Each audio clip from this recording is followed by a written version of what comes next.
past few years, social media has been a game changer in the world of marketing and advertising. Nowadays, lots of brands are using influencers to get the word out for their products or services.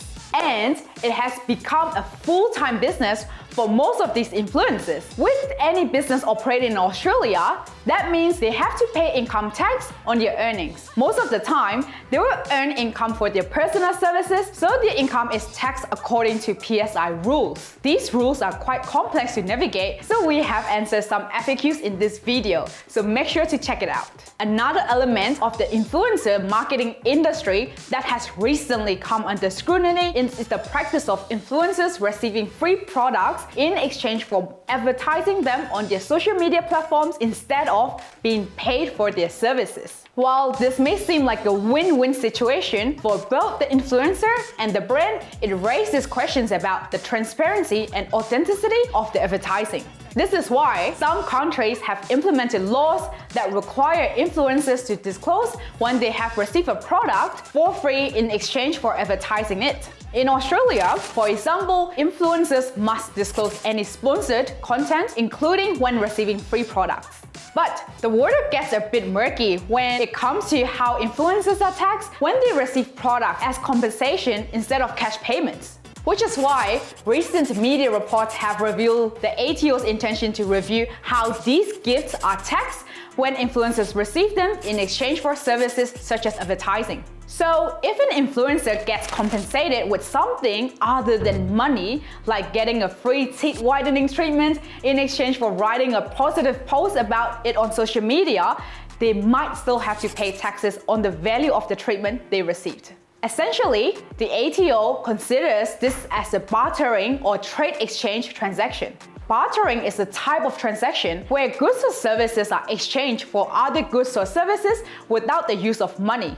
It is a form of trade that has been around for centuries and it is commonly used today, particularly in the influencer space. In a bartering transaction, both parties agree on the value of the goods or services being exchanged and no money changes hands. For example, let's say an influencer with a large following is offered a free week-long stay at the luxurious resort in exchange for creating a series of posts promoting the resort on their social media accounts. This would be considered a bartering transaction because the influencer receives a valuable benefit, the resort stay, in exchange for their services, promoting the resort on social media. For tax purposes, bartering is treated like cash or credit transactions. This means that the value of goods or services received through a bartering is subject to income tax and can be deducted in the same way as if they were paid for with cash or credit transaction. So in the example above,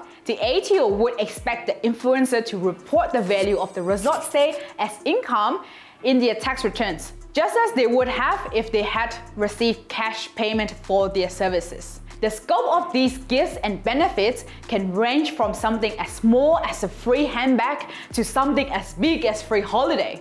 And according to recent reports, the ATO is using fancy data matching technology to compare the tax returns of influencers with their lifestyle and property displayed on the social media. This is to ensure they declare all the gifts and benefits they receive.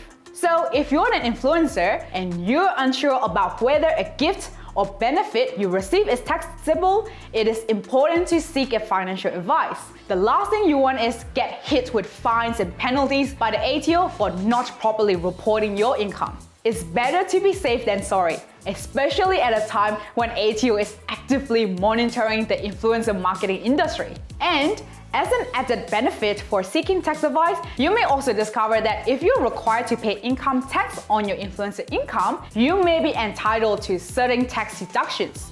This can help to offset some of your tax owed and reduce your overall tax liability. Either way, I think this crackdown is going to have many influencers considering if it is in their best interest to receive gifts instead of paying for services, as they will have to pay tax on what they receive.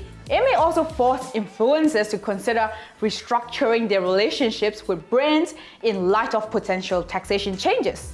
Anyway, thanks for tuning in, my fellow influencers. And remember, if you have any tax questions, don't hesitate to reach out to a financial advisor. They are like your own glam squad for taxes. Until next time, keep slaying those hashtags, and I'll catch you in the next video.